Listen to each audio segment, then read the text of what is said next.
Hi, I'm Allison from Learning at the Primary Pond. I'm a literacy specialist, and in this video, I'm going to share 5 super helpful tips for teaching kindergarten students their letter sounds. If you haven't subscribed yet, make sure to subscribe to my channel and hit the bell so that you don't miss any of the literacy videos that I post about teaching in kindergarten, 1st, and 2nd grade. Okay, so first question is for you. Have you ever wondered or been confused about the right sequence for teaching the alphabet letters and their sounds? If you've ever wondered or felt unsure about whether you're using the right sequence, let me know in the comments. Just type yes. So regardless of what your answer is, the good news is that at the time that I'm recording this, there is no magic sequence that is shown to be like the best for teaching the alphabet letters. However, that doesn't mean that we don't want to be intentional about when we teach the letters and how long we spend on each one.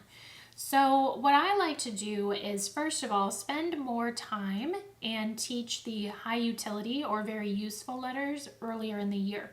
So, like the letter S, it appears in many words. That's something that if I teach earlier on in the year, then we can actually start beginning to read and write words with teacher help. Of course, at this level in kindergarten, but S is a really high utility letter.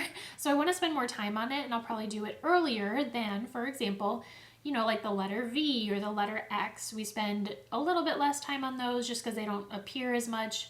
Of course, we want the kids to learn them, but there's certain letters that do appear more frequently in words, so we focus on those more, and I like to, group those earlier on in my sequence. Another thing that I think about is whether a sound is a continuous sound or a stop sound. So if it's a continuous sound, like or s or I, you can produce the sound without stopping. This is in contrast to a stop sound, which is something like g or d, right? You hear how you just produce the sound and it stops. Sometimes it's easier for kids to learn the letters that have continuous sounds first. So that is something else that you might want to think about when you are choosing your sequence. But again, there is no one right, perfect scope and sequence of teaching the letters. So even if you felt unsure about it in the past, I would encourage you not to stress about it. Okay, so that's tip number 1. Tip number 2 is to teach the letter name, the letter sound, and the letter formation together. Now that can feel like a lot of information, and it is. But the reality is that if we only teach the kids like, okay, we're holding up the letter B and it makes the B sound, we're not actually giving their brains the full opportunity to learn the letter and its sound, because if we just hold it up and we don't actually have them like trace it or whatever, we're just not engaging all the parts of their brain. We're not using all the tools that we have to help them learn the letter. It ingrains in their minds, oh, this is the letter S and this is how we make it. So right now I'm opening up this little box of colored sand that I have. This is just like a pencil case, a plastic pencil case from, like an office supply store or whatever, Walmart, whatever. And you can have the kids practice saying the letter name and the letter sound, or just the letter sound depending on what you want to focus on, but they're tracing it at the same time. So S says S. So it might be a little hard to see here, and it's probably gonna fall down if I hold it up too much. But basically I trace the letter S. What you can do is you can say a letter sound like and the kids have to trace. M says So this is multisensory. They're tracing, they're saying the letter name and sound at the same time. This is really reinforcing that sound. And they're also learning how to form the letter. So it's really important when we're teaching sounds, not just to be using flashcards. We actually want them like forming the letter as well.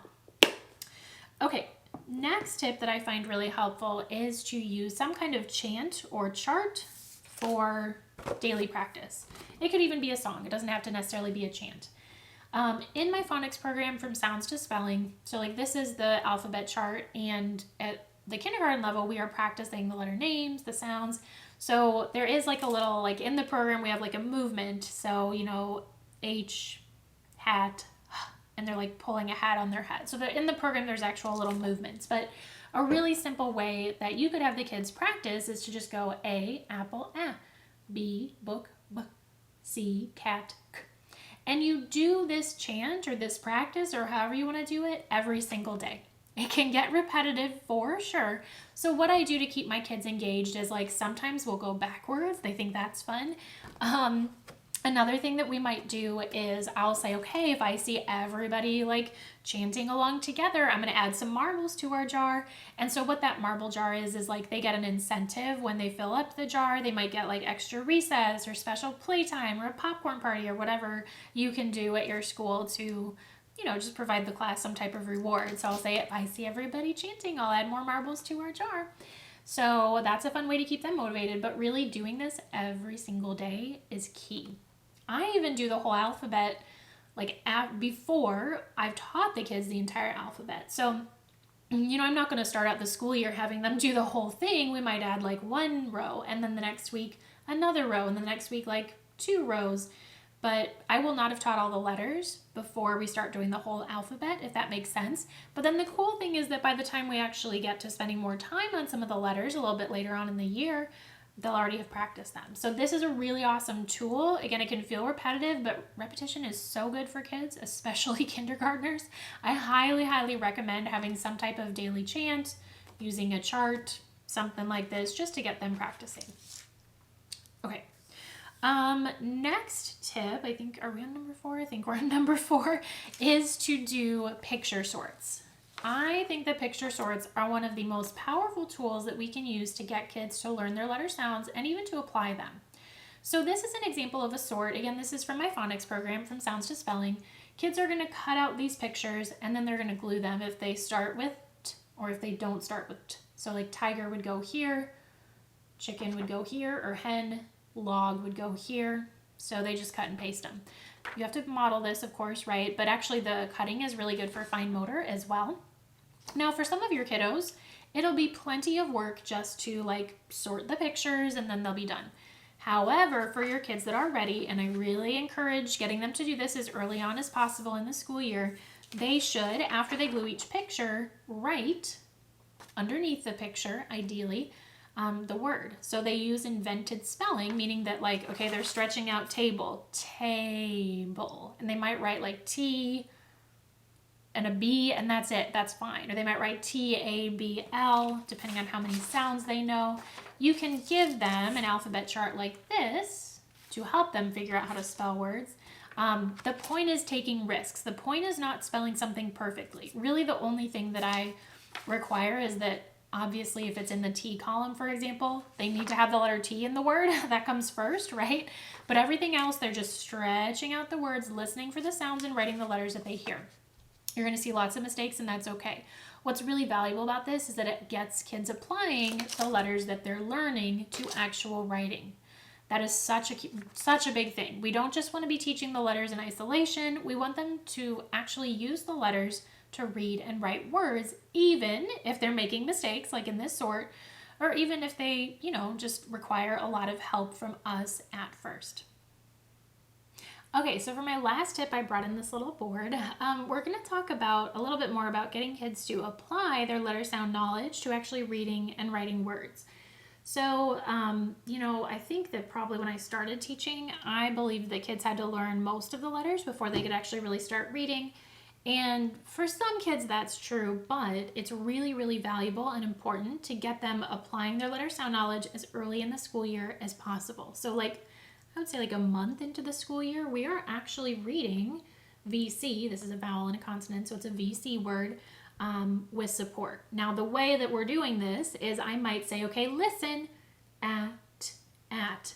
Now let's do it together. And the kids and I say at. Okay, now you do it. And they say at. So we're reading that same word 3 times. Seems like, very repetitive, but for kids, that's good. And we are applying the sounds that we're learning to reading. I would only ask them to read this word or do that little I do, we do, you do thing if they had already learned the sounds for A and T. If I had not taught them, I would not be asking them to read it because they wouldn't know those sounds yet, right? So for example, if you have only taught 3 letters or 2 letters in this example, you've taught the letter A and the letter T, they can read that word. Let's say you start with some continuous sounds like I mentioned, like the S, right? Can have them read sat. Again, 3 sound words are a little harder, so you're definitely going to do that I do, we do, you do to support them.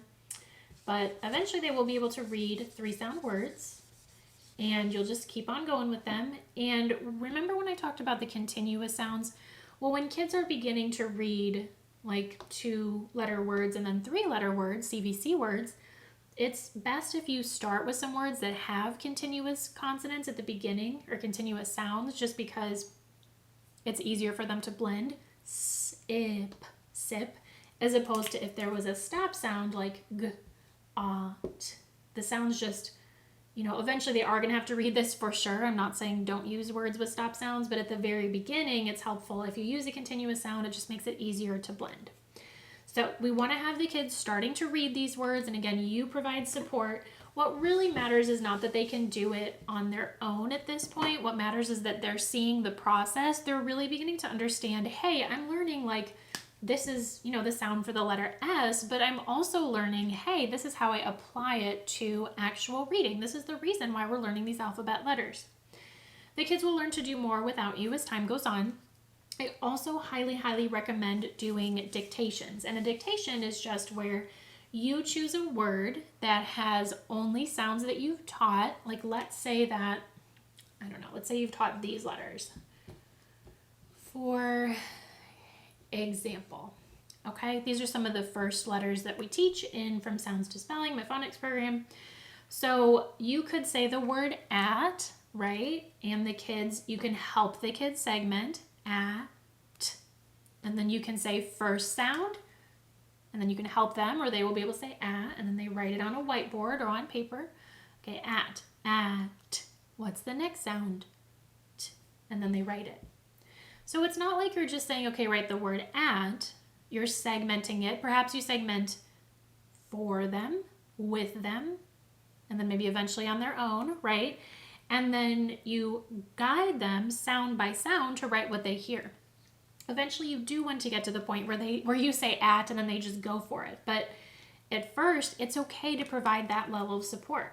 Another thing you can do, we do this in From Sounds to Spelling, is our teachers get paper with sound boxes. So like this can guide the kids. Sorry if I wrote that crooked.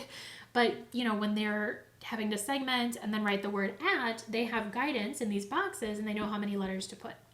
So there's lots of ways to provide support in the dictation. Of course, if they know these letters, they could also potentially write the name Tam, right? They could write the name Sam. They could write the word Matt. So don't wait until the kids know tons and tons of letters. Get them started on reading words and writing words, again with tons and tons of support, as soon as possible so that they can really apply what they're learning.